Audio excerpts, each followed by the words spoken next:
Donc voilà, on a vécu pire, hein. C'est très voilà, c'est comme ça. Mais bon, c'est mon travail, c'est 10 ans de travail. Enfin, c'est pas 10 ans de travail. Ma chaîne a 10 ans, mais ça c'est des années de travail quand même. Tellement de taf, tellement de trucs, je fais que d'y penser, c'est horrible. Donc je prévois mes tournages. Je continue à faire mes vidéos, mais je sais pas si ça va sortir sur une nouvelle chaîne, sur mon ancienne chaîne. C'est vraiment la grosse question. Donc du coup, je suis en train d'adapter mes plannings à des tournages de youtubeurs alors que j'ai plus de chaîne YouTube. Enfin, c'est horrible ce moment-là, tu vois. C'est comme si tu prévois. Enfin non, j'allais dire un truc con, mais bon, voilà. En tout cas, le principal, c'est la santé, les amis. Très important, c'est la santé. Et puis bon bah voilà, c'est un canal hein, que j'ai en moins aujourd'hui. Mais je continue évidemment sur mes réseaux Instagram, TikTok, Snapchat, et puis de faire continuer mes 11 autres entreprises. J'ai déjà une chance incroyable d'être en bonne santé, j'ai une chance incroyable d'être avec ma famille, j'ai une chance incroyable d'avoir pu entreprendre et d'avoir plusieurs sociétés à faire tourner. Donc je prépare mes plannings, mais c'est vrai que ce qui était le plus chronophage pour moi dans mes emplois du temps, c'était évidemment les tournages et la réalisation des vidéos sur YouTube, la préparation, la production, etc. Et donc c'est vrai que c'est très bizarre de me projeter dans le flou, parce que je sais pas si... Enfin, je sais pas. Donc, mais on lâche rien, on continue à travailler à fond. Et voilà, je pense que on essaye de tout faire comme il faut, donc... que ça se passe dans un sens ou dans l'autre, on s'en sortira. Et voilà, on se réinventera, on va recréer s'il faut, voilà. Donc toujours motivé à 4 milliards de pourcents. Donc chaud, ça cogne. Je vais te faire une petite story très bizarre pour certains. Mais en fait, le fait d'avoir, tu sais, c'est comme la personne, par exemple, qui dès qu'elle a un CDI, elle va acheter une maison. Tu vois, elle s'est sécurisée dès qu'elle pouvait, dès que matériellement, dès que physiquement, elle pouvait. Moi, je me rappelle quand j'ai validé ma période d'essai chez Kawasaki, le lendemain matin, rendez-vous banque. Rendez-vous avec les courtiers, rendez-vous avec des banques, etc. pour acheter ma première maison que j'ai eu à un taux à 0,79%. Aujourd'hui, on me propose 4,30 hein, pour information. En 2016, donc j'ai acheté ma première maison. Et 0,79%, incroyable. On a l'impression que c'est quelque chose qui n'existe plus et qui aura peut-être malheureusement du mal à réexister.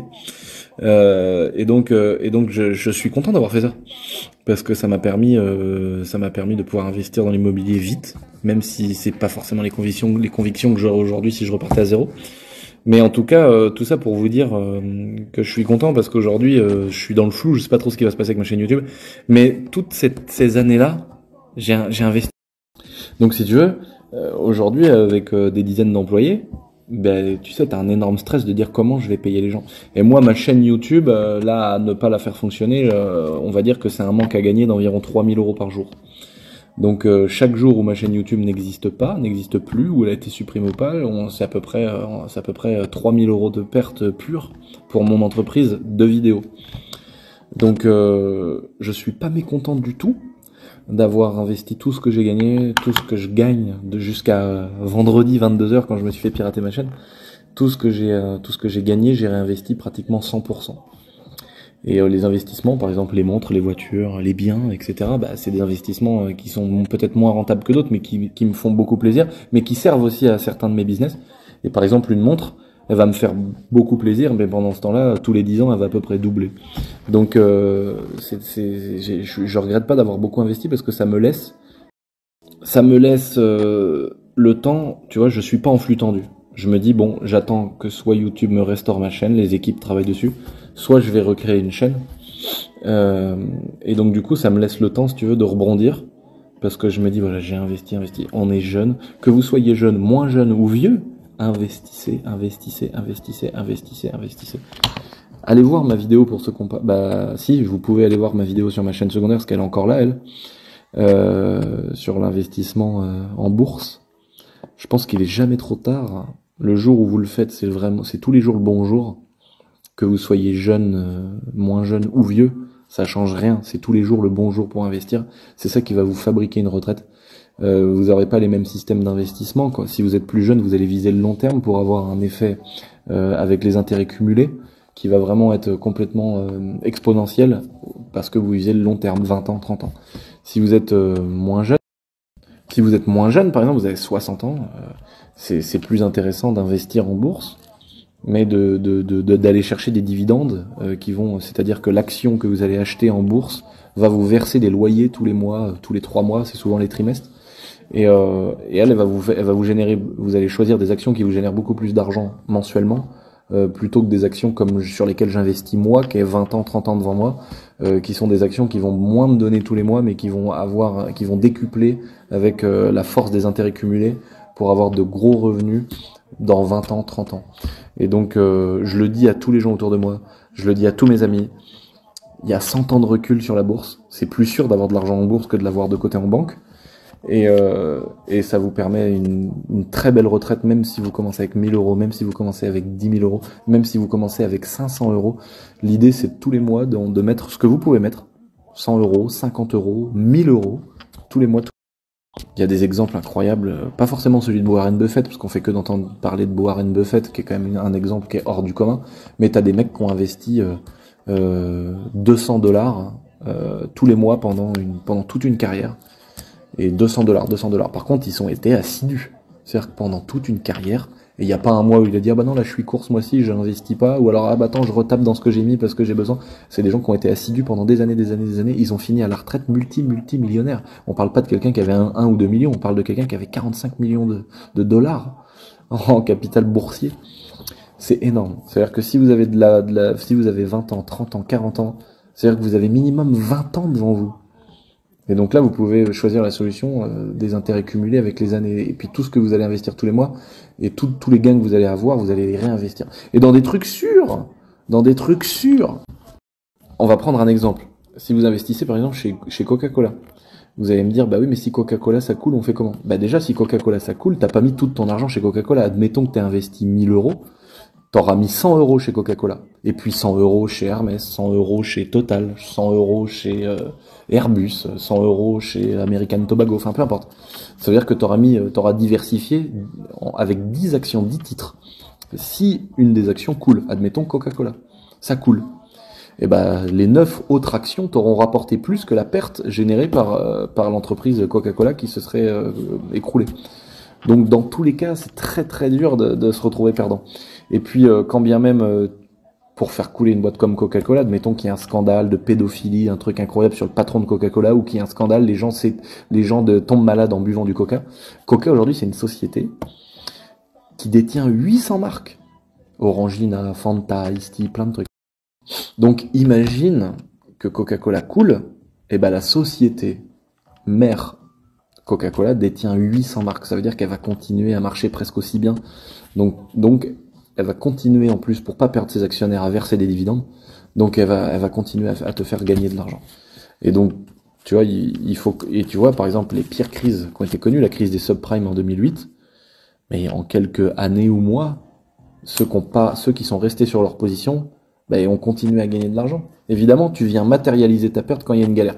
Par exemple, crise de 2008, les mecs en 2008, c'est la crise, les actions, les titres ont perdu, l'argent est descendu. Ceux qui ont vendu, ils ont matérialisé leur perte, donc ils ont perdu. Et ceux qui n'ont pas bougé, qui ont dit, moi j'attends, ça va forcément remonter. 100 ans de recul, les gars, 100 ans. Et ben les mecs ont attendu, aujourd'hui ils continuent à faire de l'argent. Et c'est pour ça, c'est juste un conseil, j'ai rien à vendre, j'ai pas de formation à vendre, j'ai rien à truc, mais c'est trop nul d'avoir des possibilités. C'est trop nul d'avoir les possibilités qu'on a aujourd'hui et de pas s'en occuper. Et là, l'avantage, c'est que là, ça s'offre à des gens qui ont de l'argent, mais aussi à des gens qui n'ont pas forcément de sous. Je veux dire, quelqu'un qui est au SMIC, tu peux pas me dire qu'il peut pas mettre 50 euros par mois, il doit déjà mettre 300 euros de tabac ou d'autres choses. C'est-à-dire que tout le monde, entre guillemets, est capable de mettre 50, 100 euros. Si tu mets ça tous les mois, c'est incroyable, parce qu'en fait, admettons que tu gagnes 7%, t'as un rendement de 7%. Et bah, ces 7% là, ils vont faire que d'augmenter parce que tous les mois tu vas mettre un peu de sous. Sauf que l'année d'après, ce pourcentage va augmenter. Et puis l'action va augmenter aussi. Tout dépend de la manière dont tu gères tes actions. Mais ça fait un effet boule de neige. Après c'est 7% de la somme cumulée. Après ça devient 8% de la somme encore cumulée. Et ça fait effet boule de neige. Et après ça te fait une belle retraite que tu n'auras pas autrement. Voilà. Et après, il y a plein de gens qui ont des belles solutions, d'investir dans l'immobilier, d'investir dans ceci, dans cela, que dans des domaines qu'il faut connaître, qu'il faut bien connaître. Moi, j'ai étudié la bourse, j'ai acheté des formations qui servaient à rien, j'ai acheté des formations qui servaient à plein de choses. J'ai lu des articles, j'ai regardé des dizaines et des milliers même de vidéos YouTube avant d'investir le premier centime. Et pour moi aujourd'hui c'est le vecteur le plus sûr et celui qui rapporte le plus. Donc c'est pour ça que moi j'ai tendance à placer pas mal d'argent là-dedans. Donc un conseil, faites-le. Au pire des cas, vous me mettez 100 balles. Vous aurez perdu 100 balles si j'ai tort. Voilà. Mais en fait le truc c'est que tout le monde, tous les gens que je connais, tout mon entourage dit oui, je vais le faire, oui, il faut que je le fasse, oui. Ils connaissent plein de choses, ils en savent beaucoup, autant que moi même. Et puis ils le font pas, ils agissent pas en fait. Il faut à un moment donné agir et se dire bon bah je vais chez un broker, je vais à ma banque, je vais n'importe, je sais pas chez qui, et j'ouvre un compte et je commence. En plus de ça, on a le PEA, le plan d'épargne en action en France, qui nous permet d'avoir une défiscalisation sur l'argent que tu vas placer en bourse sur des actions françaises. Donc c'est pas mal. C'est moins, le rendement est un peu moins fou que les actions américaines évidemment, mais ça te permet de vouloir faire un peu le bon français si tu as envie de le faire. Ou si t'en as rien à foutre, tu fous tout sur des actions américaines. Mais bon, en gros, voilà. Donc voilà, c'était juste pour vous dire ça, les amis. Que tu vois, aujourd'hui, il m'arrive un coup dur, je perds ma chaîne YouTube.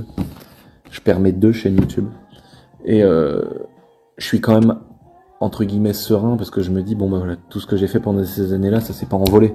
Tu vois, parce que j'ai pas vécu à Dubaï en bouffant des steaks en or et en baisant des putes, en sniffant des rails de coke sur des culs. Tu vois, tout cet argent-là, au lieu de la dépenser, parce que malgré les lambeaux et tout ça, les gens pensent que voilà, ma lambeau, j'ai gagné 150 à 175 000 euros dessus, tu vois. Beaucoup de gens pensent que voilà, j'ai fait de la merde, etc. Mais en tout cas, j'ai investi, je vous dis, presque 100% de ce que j'ai toujours gagné. Ce qui me permet, entre guillemets, de me dire, bon, j'ai une roupette de secours. J'ai une roue de secours dans le coffre, tu vois. Voilà. Sur ce, les amis, je vous souhaite une bonne soirée, je vous fais des gros bisous et n'oubliez pas d'aller vous former et regarder des vidéos en bourse. Commencez par la mienne, c'est la plus amateur, elle a rien à vous vendre, elle est gratuite.